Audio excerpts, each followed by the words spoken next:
I'm Rick, and this is your seat at the table, and we are looking at Star Wars, The Wretched Hive of Scum and Villainy from West End Games, right? Yeah!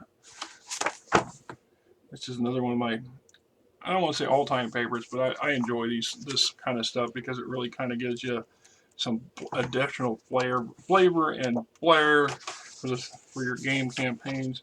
This was published in 1997.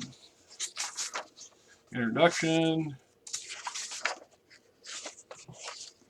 Chapter 1, The Ace of Sabers. A gambler's paradise if there ever was one. Sabbac tables stretch from wall to wall, but if that's not your cup of lum, take heart. Nearly every game of chance ever devised is ready and waiting to take your money. With 99 levels and 1,001 different amusements, they say you can't lose at the Ace, but I wouldn't bet on it. Alright, so a remote location, the Ace of Sabers is located on the planet Kalustar, comfortable and undistinguished world in the border of the colonies region of space. While the world has few small cities and a handful of starports, it's dominated by vast tracts of beautiful, unspoiled wilderness. Right? The Ace of Sabers, a relatively new establishment, could become a landmark. Gambler's paradise. Rules of the house. Rules of the casino are as follows. No droids, data pads, or weapons. No personal cards or dice. Detectors at the door are top-of-the-line models with a search skill of 10 dice, and its attempts to smuggle any contraband in sight will result in immediate removal from the premises with no refund. The Saber Club. Security. Know when to fold them. It says here, considering the staggering amount of money present, the large number of rich beings concentrated in such a small area, and the presence of so many rogues, the Ace is one of the safest vacation spots around. The reason for this can be summed up in two simple words. Dunlan Perel. He's the Boba Fett of personal protection set. Thanks to Perel, the Ace has a minimal but top-quality security staff. He handpicks the Saber's guards. Of course, his presence alone is usually more than enough to dissuade most would-be criminals. That's a major boon for the gambling establishment, right? Sometimes you win. Darren Perel and his stats, security specialist, behind the scenes, a couple NPCs, the real deal. While most patrons assume the Ace is owned by some benevolent galactic corporation, and it's nice to dream, isn't it? The truth is much more sinister. Sure, the name on the deed may say Ace Entertainment Corporation, but pulling strings of a vile fellow by the name of Sabera the Hutt. With so many rich and influential people wandering around, there's a lot of sensitive information that gets passed around. Since information means power and money, Sabira's rigged the entire place with holocameras and hidden audio eavesdroppers. Naturally, many of the stolen secrets that contributed greatly to both his ascendancy and his coffers. Sabira is a cybernetic monstrosity who prefers to run things from the shadows. He keeps an eye on the most important things on his establishment from his concealed central control room in the underground levels of the Ace. Needless to say, most people don't even know who Sabira is, much less that he has a fortified bunker from which to look over the shoulder of anyone who might be passing through. Under the cover of the Ace, the Hut runs his various criminal activities, which include black market operations, fencing, slavery, counterfeiting, bribery, trapping, and stolen information, loan sharking, slicing, data fixing, and smuggling. Ace Entertainment Corporation often provides free getaways for high-ranking Imperials, royalty, and corporate officers. Of course, the more indebted the VIPs feel, the easier it is for Ace and Sabira to get to them to do favors, etc., etc. So the face of the Ace is this fellow named Carson Lee. And some various individuals that you can run into are gambling or finding yourself entangled at the Ace. Loose threads. And we go to Chapter 2, Exovar's Emporium. The cavernous Emporium boasts a staggering collection of artifacts, oddities, and trinkets gathered during the travels of its owner, ex-scout Luskin Exovar. He's a few motivated short of a working hyperdrive, but old Xy's personal enough and he's got more stories than the Empire has Star Destroyers. And most of them are about as long. By the way, the amount of AT-AT head on the wall is real. Now let's get it. Now that's a great story. Ask him about it, and when you'll see, and when you've got some spare time. The planet Nephili. It's a pretty nasty primitive planet on the outside. Located in the remote Sakaro system, Nephili is a small ice world with exceptionally oblong orbit around Silkar, the system's red giant. A barren frozen world. Think of Hoth with even more nastier inhabitants or natives. So Exor's antidotes, the story Exor and the AT-AT. So there's the AT-AT he's talking about. You know, basically, I took on this. I got mad. I took it on with a spiral dagger, and lo and behold, I cut its head off and kept it for pride. Extra's entrance, Ion Alley. So if he doesn't want you in there, his Ion defense grid is going to keep you out. Luskin's Landing, the Emporium itself, the Walker Head, which is actually fully operational. It makes for a good front door defender. Inside the Emporium, the crowd, rendezvous rooms, Kotori Batum, Predator headed hunting blaster. So these are resident big game hunter. Beastie Chow, guest quarter. Credit check to underground security. Of course, the biggest surprise of all the Emporium's exotic defenses is who's in charge of them. A little fellow called Red Eye, a Tazari security chief. Whenever someone asks how Exor wound up with a Tazara, of all things, as head of security, the ex-scout always points at Red Eye and says, I don't know, go ask him. Most reasonably, the intelligent beings decline an offer unless they speak fluent Tazara, which is a hodgepodge of short, savage squeaks, heaps, and meeps. Suffice to say, the true story is still unknown. Fact is, Red Eye is very good at his job. Security problems at the Emporium are few and far between. Private rooms are a different matter, however, altogether.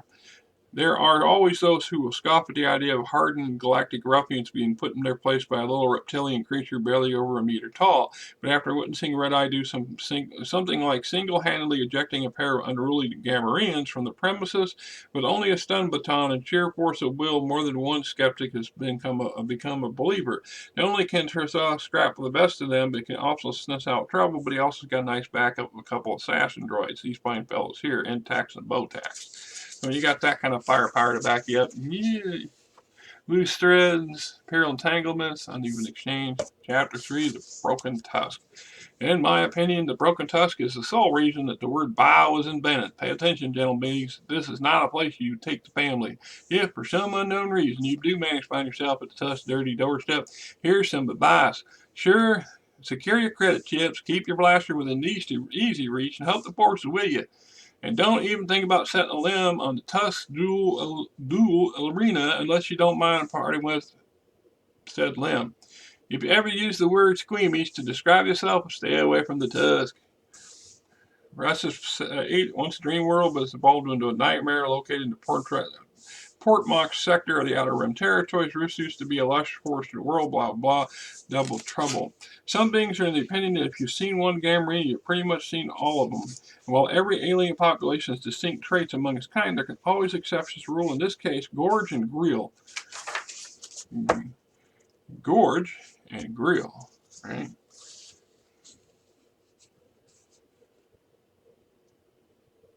See, Grill.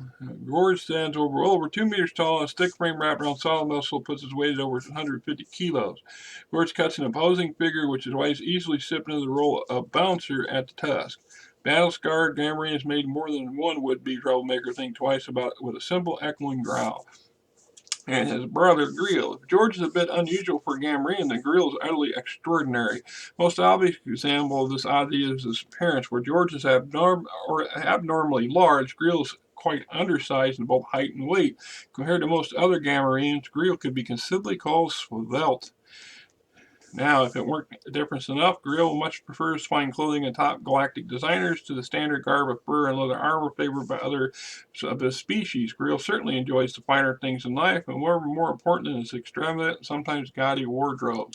Right? Tusk at dark. Once the sun sets, however, the Tusk doors swing open, sizable crowds usually already lined up, waiting and eager to relax, unwind after a day's hard work, ready for a drink, a good fight, and some fresh air. Test power for atmospheric processing units make the breath mask unnecessary. Broken Tusk. Or the duel. Basically, it's a gladiatorial arena, right? And so you get in there and you fight, you win, you make money, become a champion, whatever. So they got a handful of various contenders. The reigning top contender is a barbable shock boxer called Tool Rain, this fine fella here. Then we have a force user, not quite qualify as a Jedi or a Dark Jedi, but this fellow is no joke. And we got our resident Wookiee brawler and a Duffel assassin, Wookiee warrior. All right, what do we call his fella here? Nor in the box, a failed Jedi. So he's got Jedi skills and some abilities. He's just not as refined as they could have been. And obviously making those living being a fighter in the arena. And the newest challenger is a Nagasi warrior, a Nagi warrior, Lusprin Bryn Tiskal. In this corner, blah blah blah. Right. After hours, current events, loose threads, games the most dangerous, survival of the day, wrath of the bounty hunter, ex-bounty hunter. Right. It's a nice looking fellow. Look at that stuff, right? Chapter 4, Fathoms. Completely self-contained, submerged aquatic entertainment complex, one of the strangest places you'll ever visit, but it's worth a look even for the most hardened landlubbers. Huge transparent steel viewports display breathtaking vistas of underwater life on the planet Kalmari. Lots of folks find it quite relaxing to watch the sea life swim idly by. The accommodations are plush, and the food is exquisite, not to mention extremely fresh. Fathom's motto is, come drown your sorrows, but don't fear, no one has taken the final plunge there, not yet. So Mon Calamari, welcome to the wild water, home sweet home. It's one of the city that this place is located in. It's a dizzying number of artificial cities peek up through the waves of the Kalmari's oceans, constructed over thousands of years, evolving blah blah blah. Welcome to wild water. Typical Kamarian floating metropolis. True its name, however, wild water is more adventurous, less refined community. Fathom's restaurant. So if you want to go sit waist deep in water all day, there you go. The owner, Otto, dining in the depths. The hyperdrive cantina. Deep sea cover. Here's a modified YT 1300 transport, the Chaser. Waveworks, various places, dark waters, various little shops and kitschy places there to be had. The Seabed Lounge, dangers in the deep. Look out below. Undersea action, loose threads, shelter under the sea, emancipation operation. So this is Chapter 5, Bantha Traxx. This has got to be one of the probably the most interesting places out there in galactic land. The Desert Motif Club is a real hot spot. The place is always jumping like a gundark on a thermal vent. Drink of choice is the Tatooine Sunburn. The house band is Boss Code, although other star-spanning groups regularly play here, including Proton Overload and Dengar and the Destroyers. If you want to save some credits, the same effect can be attained by driving a vibro axe through your skull. One word of caution, though: making fun of the dancing neon bantha on the holo sign is grounds for immediate removal. And it talks about Liana's an urban industrial world in the heart of the Allied Tyon sector. Don't shoot. Visitors to the island should take note. All weapons are illegal, so they should be kept aboard your starship during your visit or very well hidden. Possession of an energy weapon carries a mandatory fine at 200,000 credits and 2 standard years of hard labor. Don't want to get caught with it. Possession of a non-energy weapon results in a fine of 50,000 credits and 6 months hard labor. Guests should keep in mind that the aforementioned are penalties for possession. Actual use of the weapon carries a much different punishment. It's not to say the planet is a peaceful paradise. Many people are apt to carry weapons. They just keep them well concealed, or perhaps they don't look like a weapon. Right? So Bantha Traxx. Make tranks to the Bantha, screams the holo ads for the newest and trendiest club on Liana. Located in the upper class section of Metropolitan Liana, Traxx has quickly gained wealthy, influential, and powerful clientele.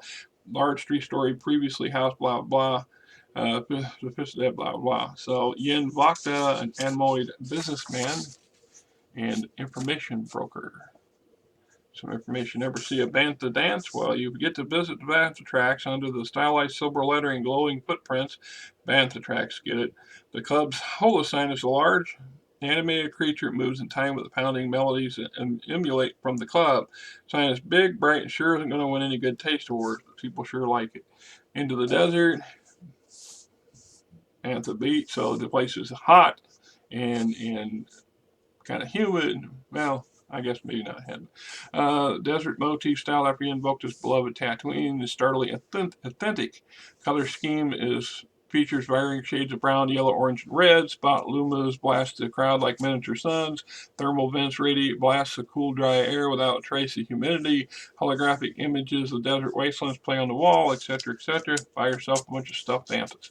It's all there for you. And the Oasis, the interesting, mysterious person who's the bartender there, the barista, and value commodities, deadly terrible, too many secrets. The other specialty house is assassination. Bokta offers various contracts at prices that won't blow your budget.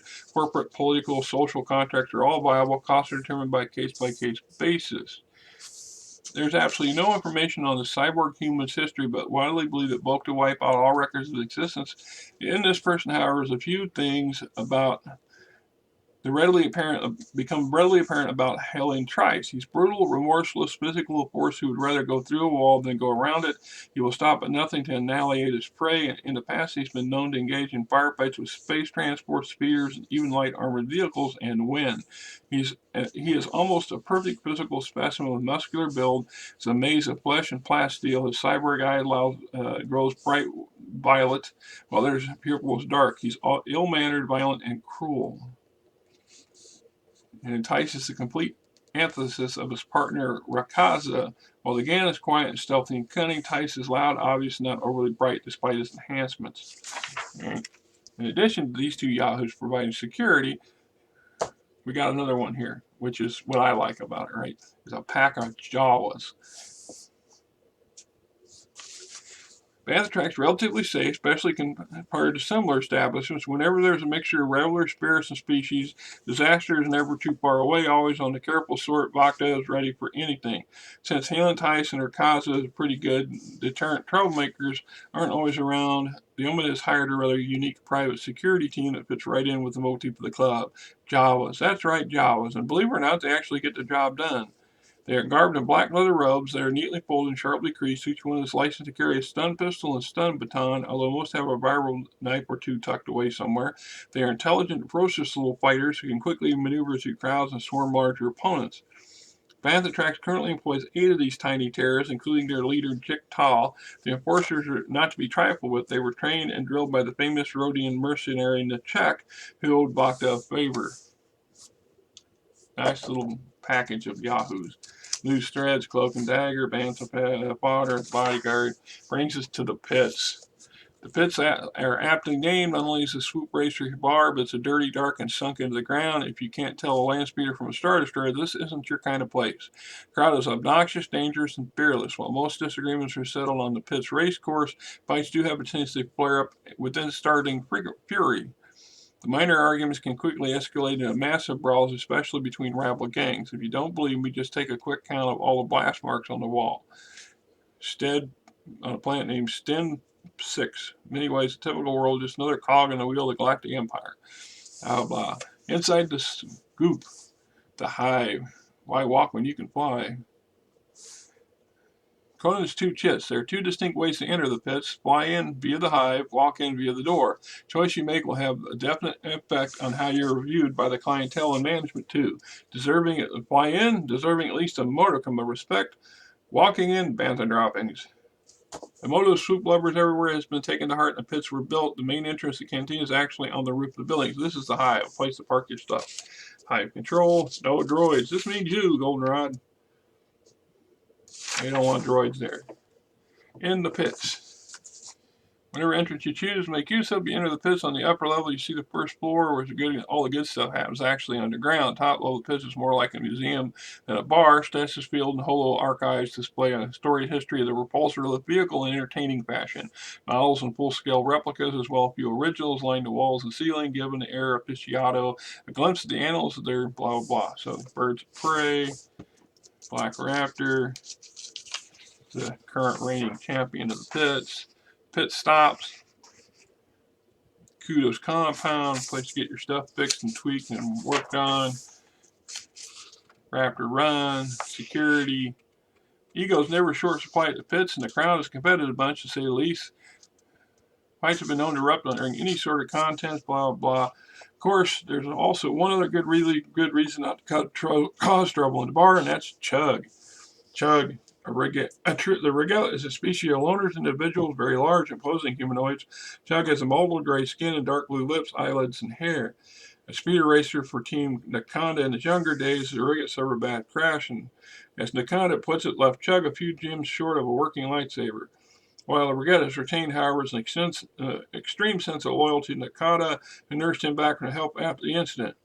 Chug will not think twice, possibly because he can't think twice about laying down his life for his employer. This fella here is big enough to take on a Wookiee and win. That's the implication. Maybe take on 2 Wookiees and win, because he doesn't know he can't. The need for speed, the various gangs, the local police, which ironically also like to race. The Empire, which also likes to get in on the race. Right? Lieutenant Rask has most respects the typical Imperial officer. He hates aliens, believes in the ideals of the Emperor, and is little more than a cruel thug. He also has his own agenda. He's honored to be the first leader of the Dark Rider unit and intends to make a good showing by eliminating the swoop gangs once and for all. Of course, he'd love to somehow link Bliss Plenix or the Pits to the swoop gangs, but he can pull this off. Rizzik will confiscate everything he wants, or he wants all of it. But what he wants the most is to have the Black Raptor for himself. Black Raptor is... What's his name up front here is Personal Ride. This feller's Personal Ride, and it's supposed to be the most fastest, most in-tuned special speeder bike ever. Ecus Andil XP2000. Active sound dampers dramatically reduce the noise. Sensor bafflers add a +3 dice to the difficulty to detect the Black Raptor by sensor, perception, or search rolls. Raptor is also equipped with a vehicle lock voice and advanced theft deterrent system that requires voice command code to power up the vehicle, among other little things. So the Stand 6 security forces have long been outmatched, outflown by the opposition, but that doesn't stop them from trying. The police force lies mostly Chaos Andro speeder bikes favoring the Starhawk and the Night Falcon. So a couple of their stats right there. The Empire, the Alliance, not to be undone. The rebels are also interested in the events on Sten 6 and are trying to actively recruit the Knights. Of course, the intelligence of the Empire's new elite squad of Dark Riders wouldn't hurt either. Only a handful of rebel operatives currently working on the plant because the Alliance doesn't want to add any additional fuel to the fire raging daily in the skies over Sten 6 already. Loose threads. Now you see me, slaves to the machine. Minge. There's one little entry in here I want to read if I can find it.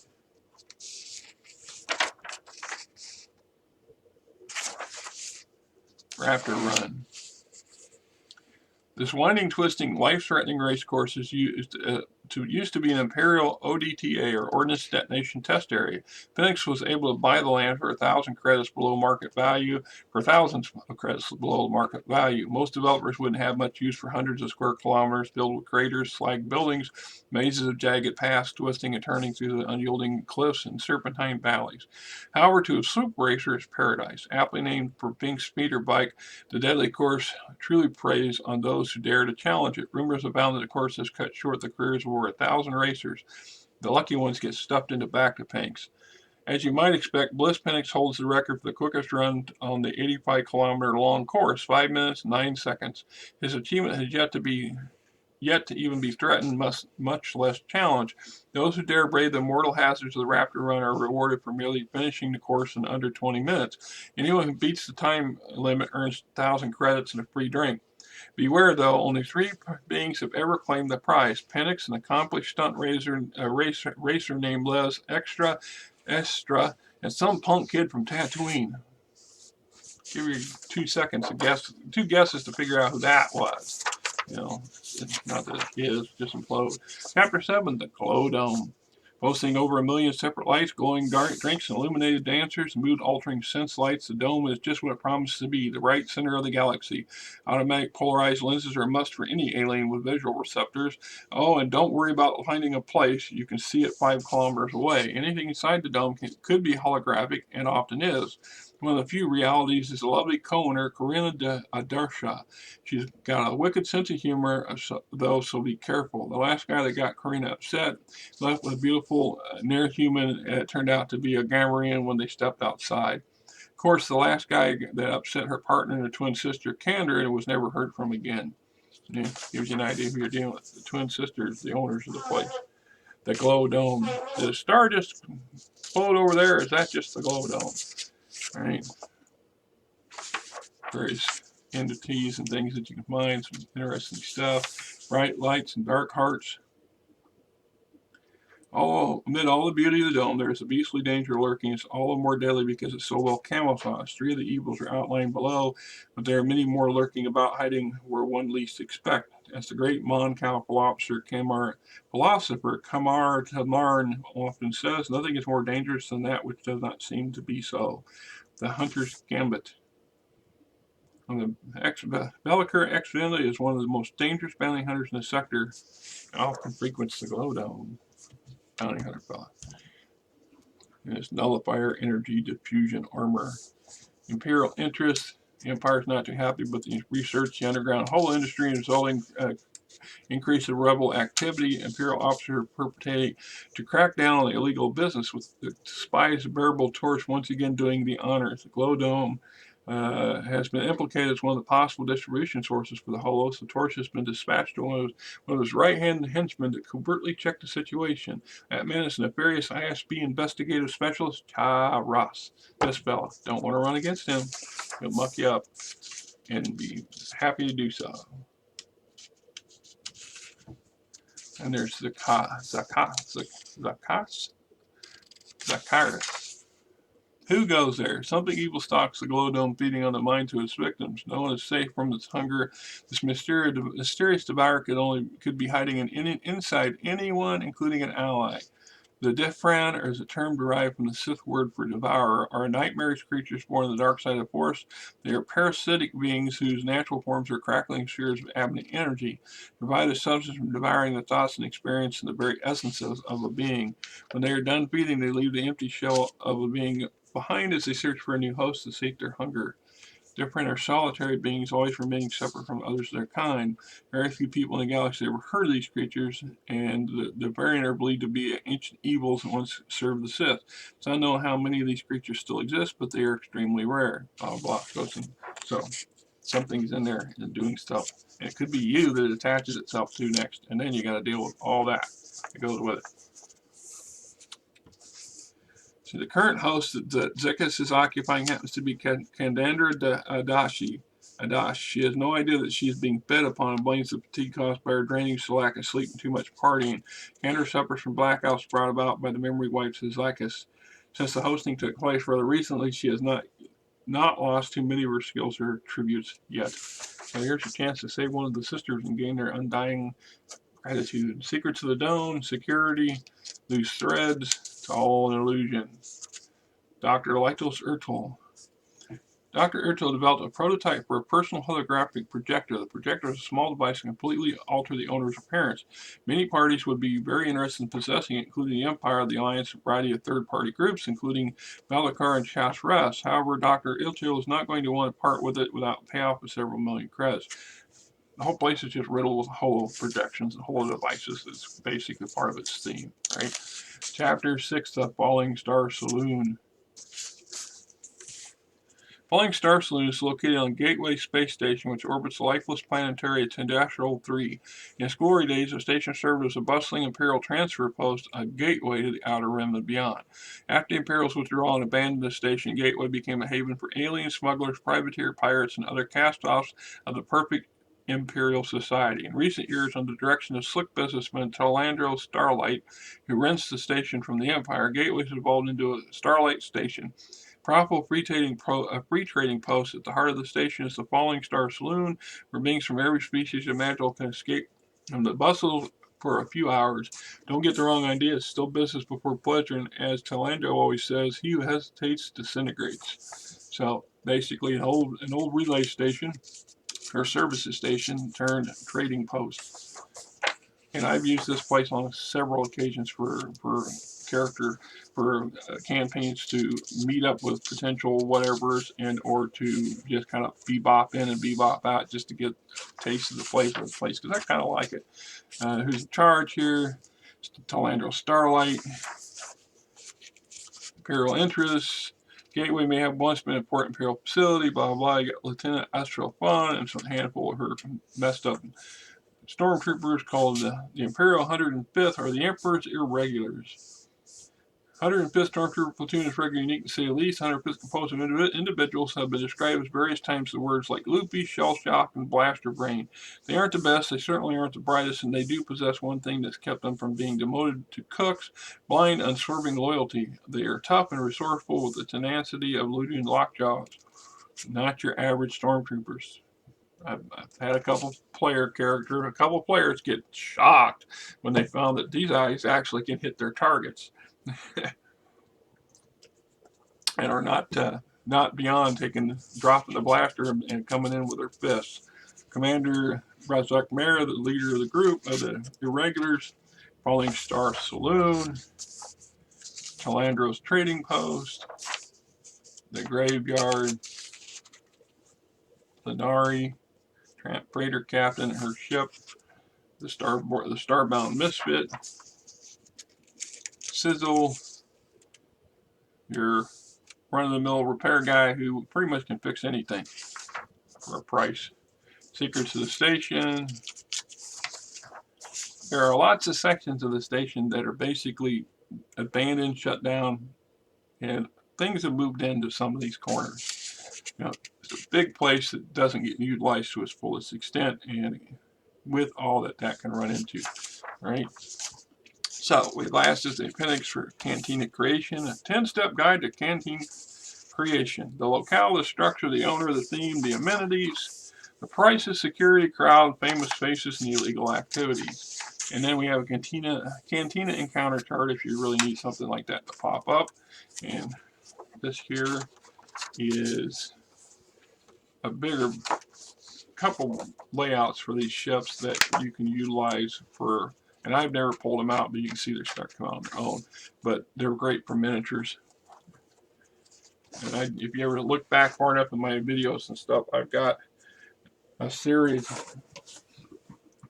I was big on these things back in the day, and I still am if I had a group to really utilize them for. But, you know, I don't know that this has got Star Wars miniatures in it, but you get the idea, because I have several boxes full of stuff. Now, this is an assortment of fantasy figures and Shadowrun figures, right? Oh, there's some Star Wars here. There's a Biff Bam member right there, right? And there is either a bartender and or just a regular old Tatooine Yahoo. And this guy could easily be, I think it's a guard. I think this is the Rancor minder keeper from Jabba's Palace. Don't quote me on that. I'm not sure 100%. And this here would be a corporate mage from Shadowrun. And eventually, when I get done with my Star Wars and Merp stuff, I am working on the Battletech at the moment, but I will also start reviewing my fairly extensive Shadowrun collection from back in the day from Bantha. Great system. I loved it. Always kind of sad that I was never able to really get a good solid group to play. I dabbled a few times, but I just really never got anybody to play it. Anyway, this is Wretched Hives of Scum and Villainy, and this is your seat table. You guys have a great weekend. Remember, today is 9/11, and just remember what it means to you.